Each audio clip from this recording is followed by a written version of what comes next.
Hey everyone, it's Chuck.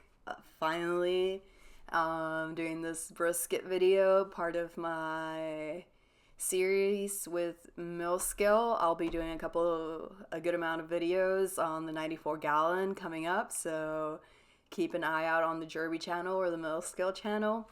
Alright, this brisket. I got this brisket at HEB, my local HEB. What I was looking for in the brisket at the store, I wanted to make sure that the brisket had a good amount of fat on top.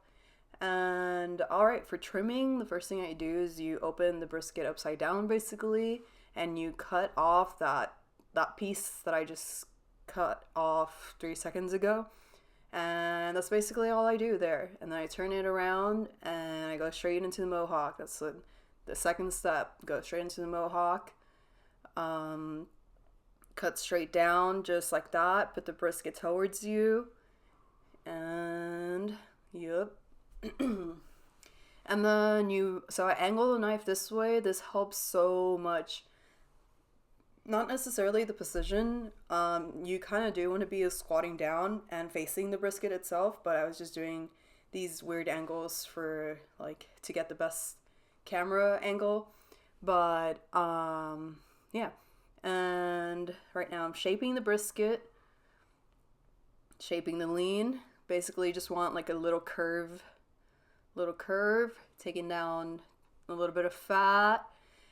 Yeah, looks good to me. And then I'm gonna do the same thing on the other side of the lean and just cut straight down if you want, or you can also actually within that same cut just straight down and curve it. But I don't like to do it the same time, so I do it differently. And same thing, just curve it up. You just want your brisket to be curvy. And that is, what do y'all call it? Aerodynamic? You want the brisket to be aerodynamic. And then you're basically just gonna pinch the brisket all around and trim all of that fat, all of the fat that you want out. I like to keep the brisket with a quarter of an inch of fat on. Y'all can do more, y'all can do less, whatever y'all like. But too much fat is something that is so yeah. And you can do a little slit. Don't get scared. Just so that you can check and see how much more fat you need to cut out, because sometimes it may not seem like it, but it is a lot. And yeah. And for those cuts right there on the point, I do like to face it on the other side, and I find it easier to cut it like that. But yeah, so I'm going to be repeating these same steps over and over. It's going to be the same hand movements, same cuts. And I'm just checking all over, see that I making sure that it has the fat that I want on it. And so the point end of the brisket, you want that to be curvy. You want that to be like a little circle-y, like a sphere end. And so basically just trim down, or trim curvy, if that makes any sense. You're just you're trimming, and if you're going down a circle or something like that. Yeah. So yeah, I'm doing the same steps over and over. And meanwhile, I do these redundant steps that are very, very, very necessary if you want a perfect trim brisket. I'll talk about me for those of you who don't know me. My name's Chuck, or alias BBQ Rat on Instagram. I've worked at 5 barbecue places so far. I started at Franklin's in Austin about 4 years. I went there while I was going to UT Austin, and then I worked at way down south in Oslo, Norway. Norway was awesome. I recommend y'all check it out if you can. I worked in Egypt at Longhorn, Texas BBQ. I worked there with Johnny and Max Texicana Barbecue. It was a very wild experience. I worked at Zavala's Barbecue in Grand Prairie. Um, I worked there for like a couple of months, but I still learned so much. Everyone over there is amazing. I recommend. And right now I'm currently at Goldie's. I've been at Goldie's for about a year or so. I started kind of like in the beginning ish of the pandemic. Um, and yeah, now I just cook over there. And I'm planning to open my own spot called BARBS B Q, in Lockhart soon. We'll see. But yeah, so let's get back into it. So if y'all saw, I did like literally the same things over and over again. So it's really up to you guys. Like, what do you want your brisket to look like? Um, you can just like continue shaping it. It's literally an art. It is honestly so peaceful. I really enjoy trimming briskets when it's only like a small amount, of course. Because now at the restaurant we trim like, I don't know, like 150 to 200 a week and all in one day, and it's pretty wild. Yeah, that was my finished product. I feel really really good about it. And okay, so I recorded myself doing the fire, starting it, and then it ended up being that I didn't press record, of course. But basically, it's just a bag of Kingsford, I guess, and 2 pieces of wood, and those little like fire starter packets. I did start the fire before putting the brisket on. It was cold outside, and I just wanted to take a break from the brisket itself, so I just did that ahead of time. Got it rolling because I knew I wasn't gonna get too crazy before I put it on my brisket. So now I'm gonna season, and yeah, I'm just doing pepper and salt on the back side. And my salt, I mix it with a little bit of chicken bouillon just to see what's up with that. Yeah, little bit of pepper, a little bit of chicken bouillon and salt. For my what's it called, the binder, I use jalapeno juice. That's what was around, but you can use anything: hot sauce, water, mustard, anything you want. This brand of jalapenos is the best in my opinion. So yeah. Um, Pepper. I don't have a shaker, so I'm doing all of this with my hand. And so I'm just shaking it on. I want a really good solid coverage of pepper. The pepper is 16 mesh. It's what we use at the restaurant, I believe. Um, you can use all types of pepper.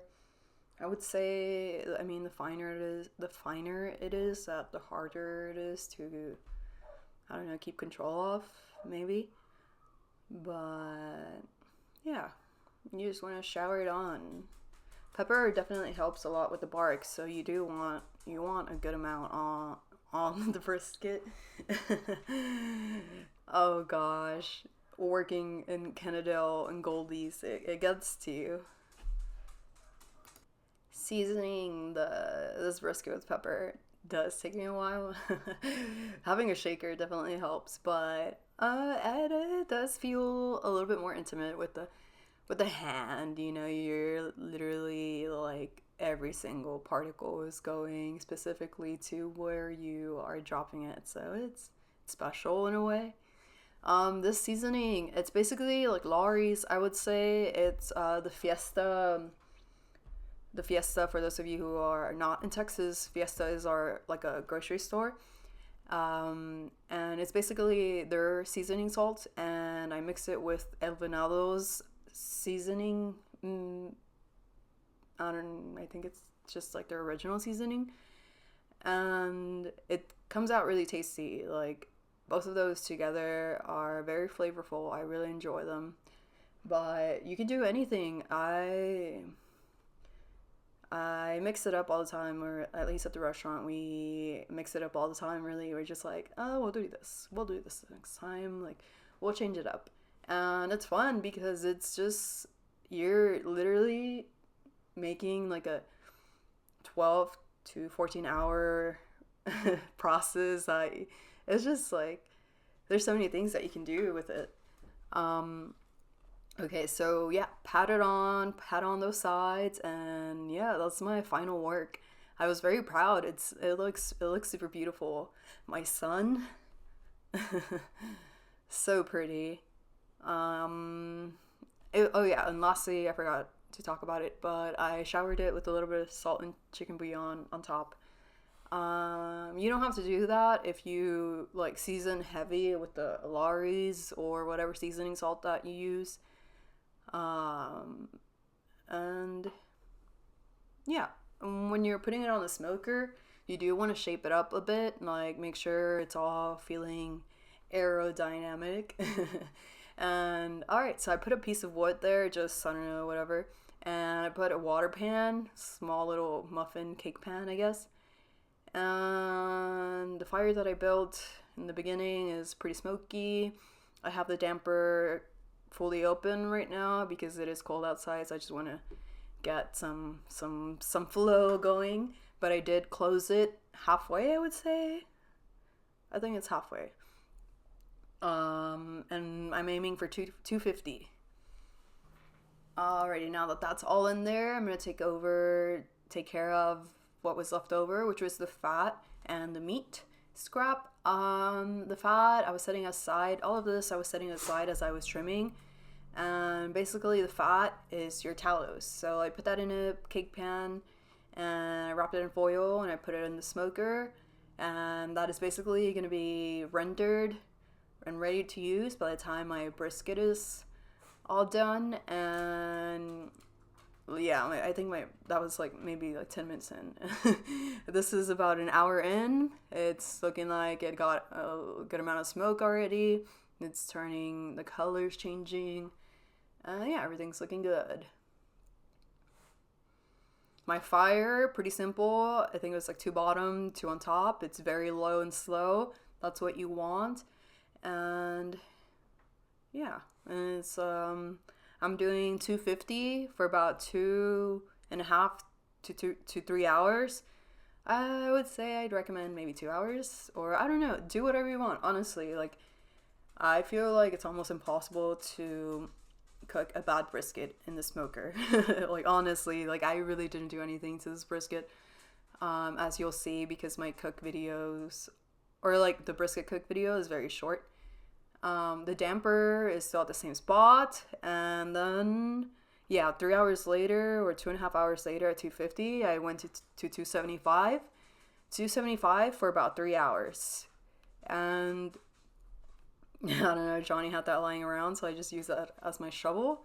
I believe this is about 3 to 4 hours into the cook, and it's looking so nice. Like, that's my son. And all right, the last 2 hours of my cook, I went to 300, and I did a no wrap brisket because, I mean, it just looks so good. Like, it felt really soft all around, and the bark was looking super good, and there was no need for a wrap, so I just left it on like that.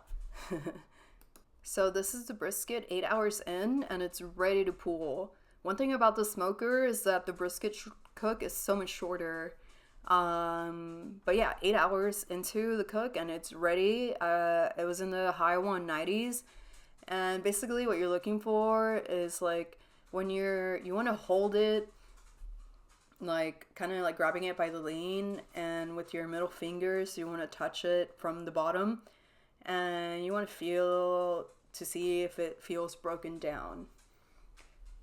And I left it a little tighter because I am gonna carry it over for the next day because it's gonna rest overnight.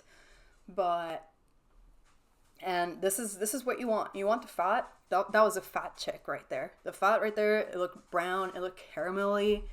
it looked delicious. That's what you want. That's literally like just like what you want of cooking any type of meat. You just really want to render that fat because it just releases so much flavor, and it's just like happiness. And also it feels like really, really great when you achieve that because it is hard. I would recommend, well, I'll talk about like what I learned from this cook later in the video. But yeah, I'm wrapping it. You get two pieces of butcher paper. I just like pull it towards you, make sure it's all tight in there, and then flippity flop. And squishy the edges, shape it. And now I'm gonna use the tallow that we put there in the beginning. I'm gonna use it to heat up the pink Yeti. This tallow is really hot. It's literally just came out of smoker and it's burning hot. I'm just gonna pour only the juice into the Yeti, and that's what I'm gonna use to heat up the Yeti, and I'm gonna rest the brisket in the Yeti. If you don't have a warmer, this is what ideally you would do. You want to rest the brisket in the Yeti. It works. It works good. And yeah, there it goes. Yep. Good night. And that was it. Alrighty, the next morning, I pulled brisket out of the Yeti, and it was in the high 130s. Ideally, you would want to cut into the brisket at 140. The Yeti held up really well, like it carried over nice. The brisket rested very nicely in the Yeti, like it was still nice and warm in there. And I have some tallow there, because I am going to shower it with tallow in a second. And yeah, look at our product. It looks pretty nice. Look at that bark, like it's all around just like gold. So basically you want to touch it all around, see how soft it is. If there are any crunchy parts, you want to feel it underneath the lean and see if it feels broken down, and it certainly did. That's my son right there, Topolino, little rat. Yeah, it looks pretty good. It's a good cook. And I just keep feeling it around because it's so soft, and so like having the fat rendered really well and the softness of the brisket is like such a big accomplishment. Like it's a huge pat on the back. Like it's amazing. Like you did that. I got this thing at HEB. It just looks so hardcore. I had to have it. And yeah, I put some tallow on top. Yep, shininess. For tallow, I am used to be a tallow hater, but tallow is our friend. Like tallow really does retain the brisket really well. Like when you slice it, it retains it so it doesn't oxidize that fast. Tallow softens up the brisket too. It's good. It's our friend. So cutting this brisket, I was really nervous actually. Nervous throughout the whole cook, honestly. Like just, it was weird filming myself. But it's good, you know, it's just I love being uncomfortable in a way where I'm just doing something new. And so I'm showing all this lean. The fat looks really nice. The lean just like, it just looks really good. Everything looked really good about it. But my cutting skills look horrible in this video. I would say to watch Derby's cutting videos instead, because this is not. Truthfully, I was in shock. I literally forgot how to barbecue. These are the burn ends. Looks really nice. Here's another example of me forgetting how to cut. So like normally cutting the burn ends, it's like a 2-step process. Like you just cut the fat out and then you do the burn ends, but I somehow made it into like a 4-step. I was nervous. And all right, first try. I'm trying this burn end, and I'm like tasting it like I'm wine tasting. I want to get the flavor of everything. I want to get the texture. I want. That's my dog. Yeah, and honestly, like I gagged. This was like 7 in the morning, so for me to have brisket this early, it was a big no for everything inside of my body. So I gagged that first time, so it wasn't an accurate read of what the brisket is like. But I'm gonna have this piece right now. Take a big bite, and this one I'm like, okay, I can taste it now. I'm good. My body's not rejecting it, and it was good. It was well seasoned. The texture is good. It's moist. It's flavorful. I was proud. It's a good cook. Yeah, the slice looks pretty yummy. Yummy, yummy, yummy. I would say that, so lessons learned from this cook is that ideally, if you have a warmer, I would recommend to rest in the warmer. I think maybe the Yeti, like, oopsie, y'all saw that?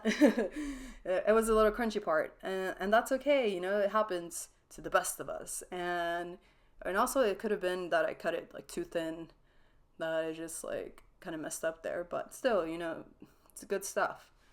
As I was saying, yeah, ideally, for a better rested brisket, you would want to put it in a warmer. And another thing that's Topolino. Another thing from this cook that I learned is that I would want to start with less water for my water pan in the beginning of the cook. I would say maybe half of the amount that I did. That way I could render the fat even more. Yeah, just cut through the whole brisket. And here comes Mr. Jerby. Yo, what's going on? I finally get to talk in the video.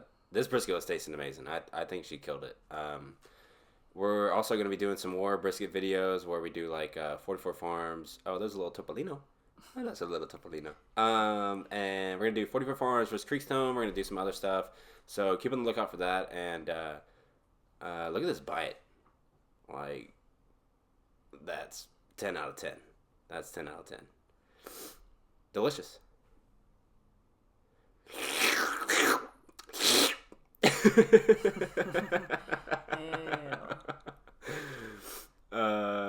Sweet.